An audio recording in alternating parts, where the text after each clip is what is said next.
The first time Victoria Hargrove saw him, she did not see him at all. Not really. She saw the floors that shone. She saw the glass without smudges. She saw the chrome railings that looked like a showroom, not a workplace. She saw the reflection of her own success in every polished surface, like the building itself was her mirror. And then, during the biggest investor tour of her career, she saw a black man in gray coveralls standing too close to her prototype. That was enough to turn her smile into a weapon. She lifted one finger, sharp and clean, and pointed at the vehicle like it was holy. "Touch it," she said, loud enough for the cameras, "and you're fired." The room laughed on cue, the way people laugh when they're being told to. Kwame Carter lowered his eyes like he had been trained to and took one slow step back. If you are watching right now, comment where you're watching from, city or country. I always read them. And if you believe in dignity, fairness, and real accountability, tap like and subscribe, because these stories are for anyone who's ever been underestimated. Kwame kept his face calm. He kept his shoulders loose. He made himself small because he had learned a long time ago that pride could get you escorted out and silence could buy you time. But his eyes never left the prototype, because he was not looking at it like a fan. He was looking at it like a man reading a warning sign. The vehicle sat under bright white light, a next-gen armored transport unit that Ether Dynamics had branded as the Vanguard X. It looked like the future.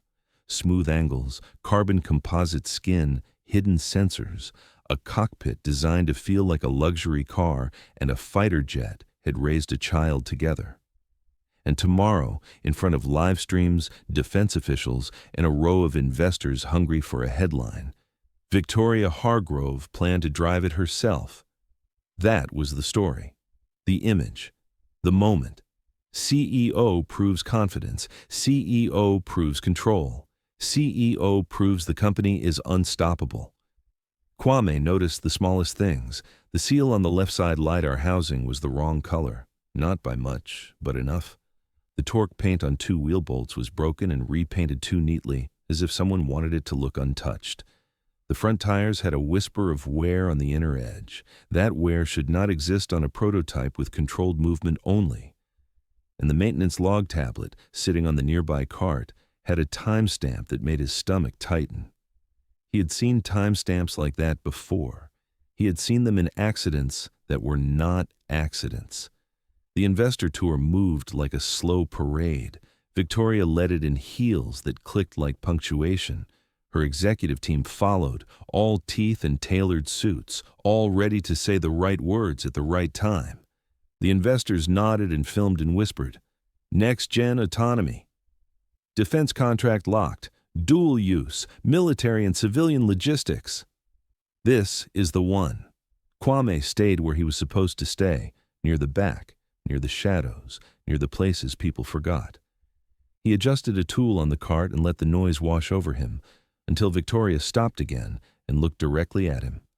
Not at his name badge, not at his eyes, at the fact he existed in her frame. She smiled, but it did not reach her face. "Maintenance," she said, like it was a category, not a person. "We've got a tour. Can you clear the area?" "Yes, ma'am," Kwame replied. He did not flinch. He did not challenge. He did not give her the satisfaction of seeing him react. But as he rolled the cart away, he saw something else. A young executive, thin tie, polished hair, watching the prototype with a different kind of focus. Not pride, not awe. Calculation. The man's badge read, Elliot Crane, Director of Strategy. Elliot's eyes flicked to the maintenance log tablet, then away again, like he was checking a box. Kwame turned the corner into a corridor lined with framed magazine covers of Victoria Hargrove, CEO of the Year, Visionary, Disruptor, the woman who took Ether Dynamics from legacy defense supplier to the next giant of transport innovation. People said Victoria inherited a company. They forgot she inherited a battlefield. Ether Dynamics had been founded by a man named Howard Hargrove, her father, a hard-nosed engineer who spoke in numbers and feared headlines. He died 5 years ago in what the press called a tragic accident. A private flight, a sudden failure, no survivors. Victoria took over. Victoria modernized. Victoria made the company look expensive, and Victoria made sure everyone knew she was in charge. Kwame went back to the service hallways, the ones that smelled like rubber and cleaning product, the ones where lights buzzed softly above your head. He moved through the building like water. In the maintenance bay, he opened the log tablet and checked the entry again. A calibration check had been signed off 2 hours ago. But he had been on shift all night, and the technician code used in the log was his old code, not the one on his badge, his old code from another life. Kwame felt the hair on his arms lift. Someone was using his history. He looked around. No one. Only the hum of ventilation and the distant echo of the tour above. He tapped into the deeper log, the one most people never looked at. He saw overwritten entries, corrected notes, neat little edits that removed words like abnormal, inconsistent, and fail. He remembered the last time he saw this kind of cleaning. It was years ago, in a different facility, under a different CEO, on a test track that was supposed to be controlled and safe. A prototype had gone into a barrier at speed, and the company called it an unfortunate incident. But Kwame had been there. He had been the one screaming into a headset that the steering response was not right. He had been the one who refused to sign the release. He had been the one who got blacklisted for it. That was how you got punished in certain industries, not for being wrong, for being inconvenient. Kwame closed the log tablet and stared at the floor for a long moment. He could walk away. He could pretend he saw nothing, do his shift, collect his pay, go home, and keep his life quiet. He could do what he had done for years, stay invisible, stay employed, stay alive. But tomorrow Victoria planned to put herself behind the wheel, and sabotage did not care who you were. Sabotage did not care if you were arrogant or humble. It only cared that you were in the seat when it happened. Kwame made a decision without speaking it. He was not going to let another prototype kill someone while a room full of executives called it a learning moment. He started with the basics. He went back to the Vanguard X and did what he was allowed to do. Surface checks, visual inspections, cleaning and resetting the environment. He worked slowly, like any night shift maintenance worker would, but his eyes were doing a different job. He checked the sensor housings. He checked the harness runs. He checked the hydraulic lines. Then he saw it. A micro nick on a line near the steering assist system, so small you could miss it if you weren't looking for it. Too clean to be wear, too precise to be random. His throat tightened. That line did not need to fail completely to kill someone. It just needed to fail at the worst moment. Kwame stepped back and forced himself to breathe. He could not march into Victoria's office and announce sabotage. He knew exactly what would happen. She would laugh. She would call security. She would make him the problem in front of everyone. And if she did not believe him, the real saboteur would have time to finish the job. Kwame needed proof. Real proof. Proof that did not depend on whether a CEO respected a man in coveralls. He waited until the building shifted into its late-night rhythm. Less chatter, less movement, more empty. Then he took a small recorder from his locker. Not fancy, not spy movie stuff. Just a slim device he had used in the past when people tried to rewrite reality. He also took his phone and a cheap cable. He moved through the service corridor to the executive staircase and stopped at the security door. He had access to maintenance zones only, not executive areas. But he knew the building. He knew the habits. He knew who propped doors open when they should not. Tonight, someone had wedged a fire door with a folded sign, careless and confident. Kwame slipped through. The executive corridor smelled different. Expensive air freshener, carpet that muted your steps, lights that felt designed to flatter skin tones.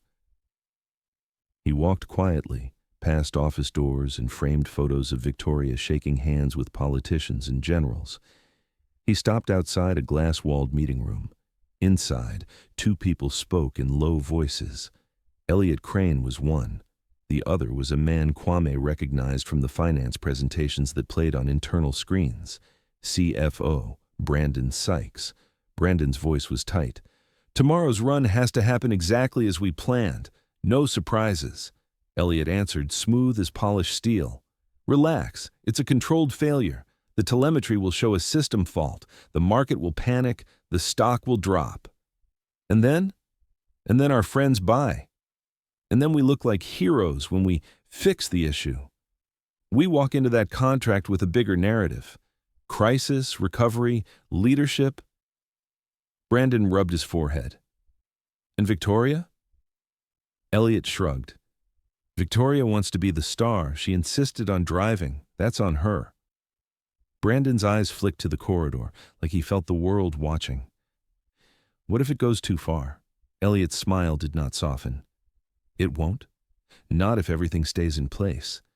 We just need to ensure no one touches the system before the demo." Kwame's stomach turned. They were not talking about a business strategy. They were talking about a life like it was a variable. Kwame did not move. He did not breathe too loudly. He kept his phone low, recording audio through the crack at the door's edge, catching enough to prove intent. Then he heard something else. Elliot said, almost bored, "And if that night guy gets curious again, get him removed. Maintenance staff are replaceable." Night guy. Kwame. His hand tightened around his phone. This was bigger than sabotage. This was contempt turned into action. He backed away, silent as a thought, and returned to the bay. Now he had a problem. If he tried to stop this, they would come for him. They would label him unstable, accuse him of tampering, maybe even blame him for the failure. The story would be simple, clean, and believable to people who already believed certain things about men like him. The only way to fight that was to make the truth impossible to ignore. Kwame did not sleep that night. He moved like a man doing two jobs at once. He cleaned and reset. He checked and rechecked. He documented everything with timestamps. He took photos of torque marks and seals. He logged serial numbers. He found the modified line near steering assist and photographed the nick under bright inspection light. Then he did something that made his hands shake, even though he had done it 100 times in his old life. He made a surgical adjustment. He did not fix the sabotage, not fully. Because if he corrected everything, Elliot and Brandon would know someone had intervened, and they would move faster, harder. Kwame changed the outcome, not the plan. He reinforced the vulnerable line in a way that would hold under stress long enough to prevent death, but still allow the malfunction sequence to trigger, exposing the sabotage publicly. He also hid something inside the console.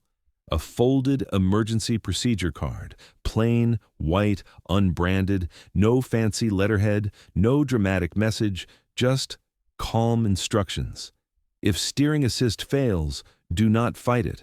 If the vehicle pulls, match the pull, then reduce speed in a controlled way.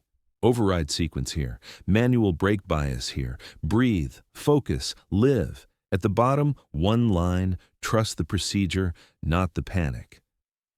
Kwame stared at that line for a long moment after he slid the card into the console seam, because that was what he had learned the hard way. Panic kills faster than mistakes. Morning came bright and cold. The facility transformed. Where the night shift smelled like metal and quiet, the demo day smelled like perfume and coffee and money. A stage had been built. A camera crane hovered like a mechanical bird. LED screens displayed the Ether Dynamics logo, pulsing like a heartbeat. Investors arrived with phones already raised, hunting for the moment they could post. Defense officials stood with hands clasped behind their backs, faces unreadable. Victoria Hargrove arrived like a headline walking. She wore a white suit that looked like it had never known stress. Her hair was perfect. Her smile was polished. Kwame stood behind a barrier in his gray coveralls, wearing the same neutral expression he wore every day. No one looked at him twice. Elliot Crane walked past him and did not even pretend to notice. Brandon Sykes looked nervous, but he masked it behind a tight grin. Victoria stepped onto the platform and spoke into a microphone. Her voice carried, confident, controlled. She spoke about innovation, about safety, about leadership, about the future. Then she turned to the Vanguard X and placed her hand on its body like it was a promise. The Vanguard X, she said, is not just a prototype, it is proof. Proof that we do not follow the future, we build it. Applause. She waved, then moved toward the driver's seat. A security chief leaned in. "Ma'am, we can have a test driver take it first." Victoria's smile flashed. "No," she said, "I'm driving." Because Victoria did not just want success, she wanted the image of success. She climbed into the cockpit. The canopy closed with a soft, expensive sound. The cameras zoomed in. Kwame watched her hands settle on the steering interface. He watched her posture. He watched the way she held herself like the world owed her certainty. The system booted up. Lights blinked green. The vehicle rolled forward. At first, it was perfect. Smooth acceleration, clean response, the kind of movement designed to silence doubt. The crowd murmured with approval. Victoria's voice came through the comms, confident. "You see," she said, "it's effortless." Kwame felt his chest tighten, because he knew the plan was not to fail immediately. The plan was to fail when everyone had committed to belief. The Vanguard X reached the demo lane's midpoint, a controlled course with barriers and sensors. Victoria increased speed slightly, just enough to show capability. Then it happened. A subtle pull to the left. At first, Victoria corrected instinctively. The pull resisted. She frowned, and that frown was the first crack in her composure. The vehicle's response lagged. The cockpit warning flashed, then cleared, then flashed again.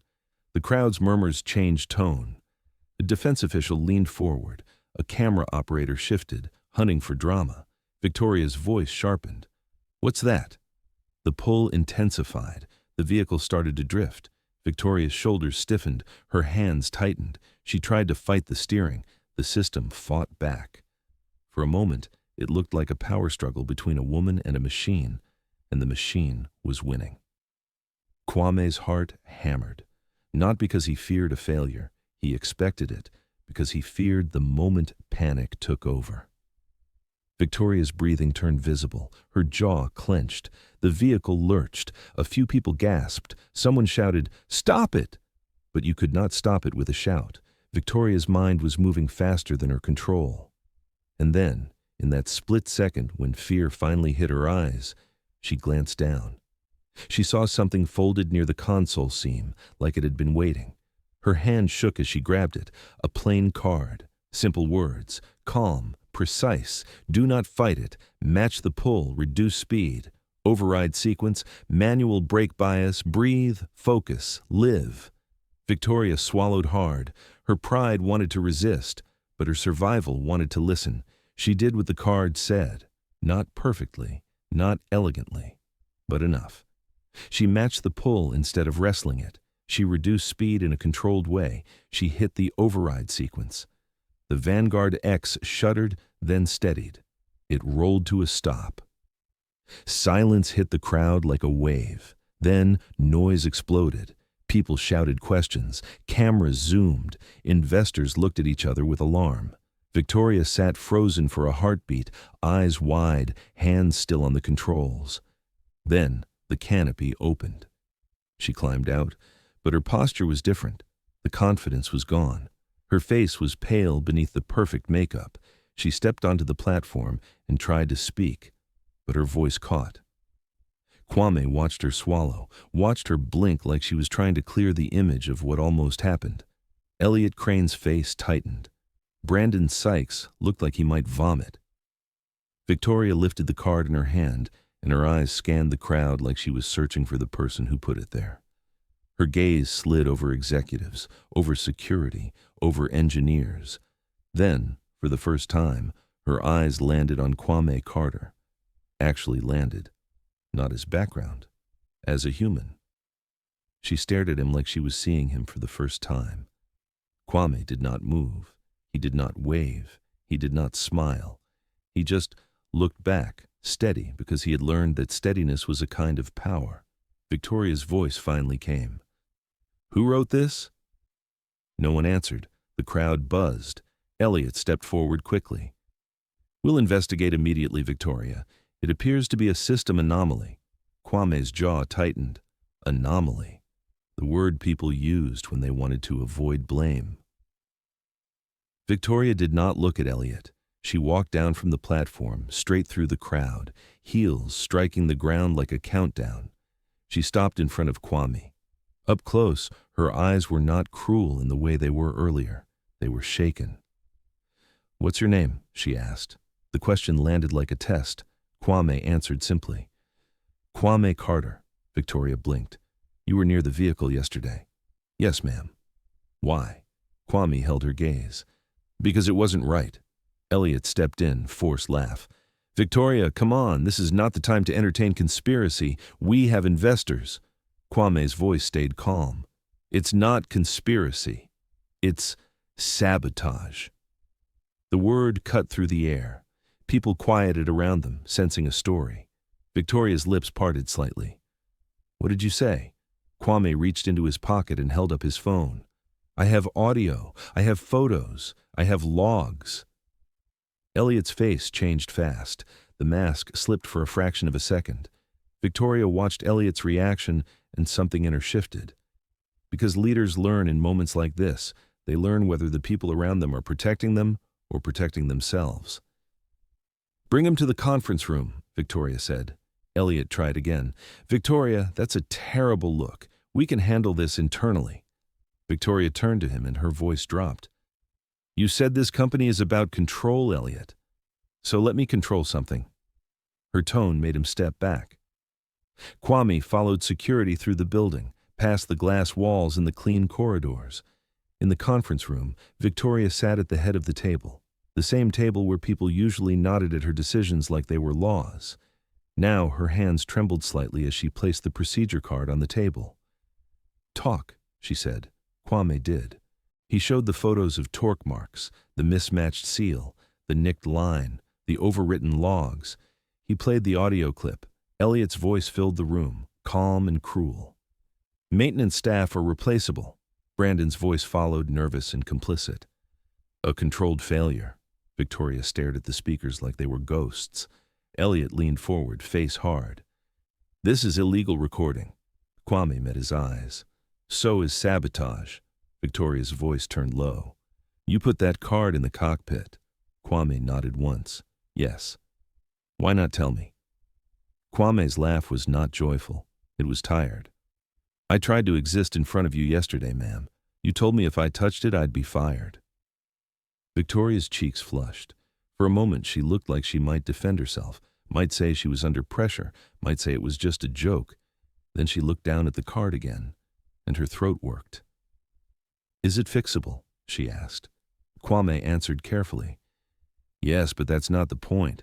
The point is someone wanted you in that seat when it failed." Victoria sat back slowly. The room felt colder. She turned to security. "Lock the doors. No one leaves." Elliot's head snapped up. "Victoria, this is insane." Victoria's eyes narrowed. "I nearly died on a live stream, Elliot. I don't care what you think looks insane." She looked at Brandon. "Did you know?" Brandon's lips parted, and his eyes darted toward Elliot like a trapped animal. That was answer enough. Victoria stood up, and in that moment, the power in the room shifted away from the men who thought they were steering. "Call legal," she said. "Call internal audit. Call federal contacts. Now!" Elliot's voice sharpened. "You're going to destroy the company." Victoria stepped closer to him. "No, you tried to destroy it. You tried to gamble it, and you were willing to use my life as part of your plan." Elliot's smile turned thin. "Don't pretend you're innocent. You wanted the spotlight." Victoria's jaw tightened, and she nodded slowly, like she had accepted a truth she hated. "Yes," she said. "I did." Then she looked at Kwame. "And I almost paid for it." There was a moment, quiet and heavy, where Victoria's eyes softened, not into friendship, into recognition. "Who are you, Kwame?" she asked. Kwame hesitated, not because he did not know the answer, because he had spent years burying it. "I used to do this," he said. "Not maintenance, testing, safety. I was a test driver, safety engineer. Until I refused to sign off on a design that wasn't safe. Elliot scoffed. Oh, here we go. Kwame did not look at Elliot. They said I was difficult. They said I was emotional. They said I was not a cultural fit. Then the company called me a risk and the industry agreed. Victoria's mouth tightened. You were blacklisted. Kwame nodded. I took night shift work because it's quieter when people don't think you matter. Victoria stared at him like she was trying to understand how many of her decisions were built on blindness. Midway through this story, I want to ask you something. Have you ever been judged by your job title, by your uniform, by what people assumed you were worth? If you have, drop a comment. I want to know I'm not alone telling these stories. The next hours moved fast. Internal audit arrived like a storm. Legal teams showed up with laptops and clipped voices. Security pulled access logs. Victoria demanded full access, and for the first time, she did not care how she looked doing it. When they checked the server activity for the maintenance logs, they found something that made the room go silent. The edits were not done from inside the building. They were done through a remote access tunnel, routed through a vendor account that should never have had that level of permission. A vendor called Northline Systems, a company Elliot Crane had hired 6 months earlier to streamline operations. Victoria's hands curled into fists. Who approved this access? Elliot did not answer. Brandon's eyes went glassy. Kwame watched them both, and he felt something old rise in him. Not anger, a cold clarity, because this was the pattern. A small group decides profit matters more than safety. A failure is engineered, a scapegoat is prepared, the truth is edited, and the people at the bottom are told to stay quiet. But this time, the failure happened in front of everyone. This time, the CEO lived, and this time, the invisible man had evidence. By late afternoon, investigators arrived, and the mood in the building changed, not the staged confidence of Investor Day. Real fear. People who had smiled for cameras now avoided eye contact. Elliot tried to talk his way out, tried to frame it as misunderstanding, tried to say the audio was taken out of context. Then they found the second recorder, hidden in a copy room where Elliot and Brandon had met twice before. Kwame had placed it there the night after he overheard them, because he did not trust one clip to be enough. The second recorder caught a line that ended it, Elliot laughing softly, saying, "If she crashes, the board will appoint an interim CEO, we'll buy the dip, we'll own this place." There was a pause. Then Brandon asked, voice shaking, "What if she dies?" Elliot replied, casual, "Then it's a tragedy, and tragedies are excellent distractions." When Victoria heard that playback, she did not cry. She did not scream. She simply stared at the wall, jaw clenched so tight, a muscle jumped in her cheek. Then she whispered, like she was talking to herself, "I built my whole image on control." She turned to Kwame. "And I was standing next to people who were willing to kill me." Kwame's voice stayed steady. "People like that don't stop at one plan."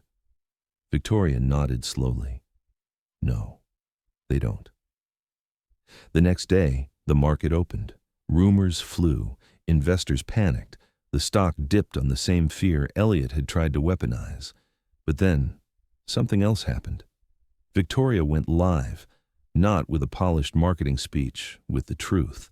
She stood in front of the Ether Dynamics logo, wearing a simple dark suit, no showy smile. Her eyes were tired. She said there had been an attempted sabotage. She said she had survived because emergency procedures had been placed in the cockpit. She said an internal investigation was underway with federal involvement. And then she did something that made the room of executives behind her stiffen. She named Kwame Carter, not as maintenance, the safety engineer who noticed the warning signs and took action. The press erupted. Some people called it bravery. Some called it damage control. Some tried to twist it into a spectacle. But the truth was out, and that mattered. Elliot Crane was removed from the building under escort before lunch. Brandon Sykes resigned before dinner, face gray, hands shaking as he signed papers that looked like surrender. Northline Systems vanished overnight, its website going blank as if it never existed. But as investigators dug deeper, they found something that did not fit the neat story. A payment trail, not just to Northline, to a shell network. Companies with clean names and messy ownership, and one name that made a federal agent's eyebrows lift: Palisade Holdings. The agent said it quietly to Victoria in a hallway. "This is bigger than your building." Victoria's face tightened. How big? The agent's voice stayed careful. Big enough that someone wanted a controlled failure for the stock play, but also wanted your company vulnerable after, like they were preparing to move in. Victoria looked down the hall, then back at Kwame. Kwame felt a chill he could not explain, because the word Palisade sparked something in his memory, not from ether, from years ago, from the company that blacklisted him. He remembered a folder he once saw on a desk, a label. Project Palisade. He had thought it was just a name. Now he wondered if it was a signature. That evening, Victoria asked Kwame to meet her in the prototype bay. No cameras, no investors, no applause. Just the two of them, in the vehicle that almost became her coffin. The Vanguard X sat quiet under dim lights, stripped down for forensic inspection. Victoria walked slowly around it, hands clasped behind her back. "I owe you my life," she said, voice low. Kwame did not rush to accept the gratitude. He had learned that people could say thank you and still stay the same. He answered carefully. "I didn't do it for thanks." Victoria nodded. "I know." She stopped facing him. "I humiliated you yesterday." Kwame held her gaze. "Yes, you did." Victoria swallowed. "I've been told my whole career that softness is weakness, that if I don't control the room, it will control me." Kwame's voice was quiet. "Control without respect is just fear wearing a suit." Victoria flinched slightly, like the truth hit a bruise. "Why did you stay invisible?" she asked. Kwame looked at the floor for a moment, then back up. "Because the world is safer for me when I'm not the headline. Until it isn't." Victoria nodded slowly. Then she did something that surprised him. She took off her executive badge and set it on the cart beside them. Not dramatic, not theatrical, just an action, like she was reminding herself she was a human being, not a brand. "I can't undo what I've been," she said, "but I can choose what I do next." Kwame waited. Victoria looked him in the eyes. "I want you in charge of safety, not as a symbol, as authority." Kwame's chest tightened, because offers like that could be traps. He asked the only question that mattered. "Would I actually have power?" Victoria nodded. "Yes." Kwame's voice stayed steady. "Then it starts with accountability." Victoria's eyes narrowed slightly. "What do you mean?" "I mean transparency," Kwame said. "Independent audits, no more overwritten logs, no more vendor backdoors, and no more culture where people laugh when someone is threatened for standing too close." Victoria's face hardened in determination. "Agreed." Kwame looked at the Vanguard X, then back at her. "And you need to say it, out loud, to everyone, not as PR, as truth." Victoria took a breath. "I will," she said. The next week, ether dynamics looked different, not shinier, honester. Victoria held a company-wide meeting where she admitted her mistake. She said she let image become more important than people. She said the company had been infiltrated because leadership was obsessed with looking flawless instead of being safe. And she apologized to Kwame Carter in front of everyone.